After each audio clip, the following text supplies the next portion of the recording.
अस्सलामुअलैकुम dear students, welcome to Pakistan academy. जैसे कि आप जानते हैं कि आपके सेमेस्टर टर्मिनल एग्ज़ाम शुरू हो गए हैं। यार, आप लोग परेशान ना हो। बहुत सारे स्टूडेंट्स मुझसे पूछ रहे थे यार, सिंपल एक आपको एलएमएस आगाही पोर्टल वाला मिला होगा। आपने उसने फिर आगाही पोर्टल में जाए ना, फेस टू फेस एग्ज़ाम में एलएमएस लगाएँ, सामने पेपर आ जाएगा।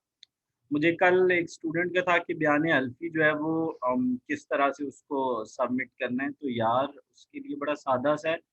जब आप उसको खोलेंगे ना अपने एलएमएस को, तो ऊपर बयान हल्फी आ रहा होता है। या तो उसका प्रिंट ले लें, साइन कर लें, या हाथ से लिख के नीचे साइन कर लें, तो जैसे मर्ज़ी आप कर लें। तो बयान हल्फी को डील करने का तरीका क्या है कि वो ऊपर, जब आपका पोर्टल में एग्ज़ाम आएगा ना, 2 फाइलें होंगी। एक पीडीएफ फाइल होगी और एक आपकी जेपीजी फाइल होगी। जेपीजी फाइल में आपका एग्ज़ाम होगा, पीडीएफ फाइल में बयान हल्फी होगा। चाहिए तो मुझे व्हाट्सएप करो, मैं आपको बयान हल्फी मेल कर भेज देता हूँ। आपने क्या करना है कि वो करके, तो उसके बाद उसके ना आप प्रिंट निकलवा लें जितने एग्ज़ाम, और नीचे साइन करके और उसको स्कैन कर दीजिएगा, बजाय हाथ में लिखने के। ठीक है?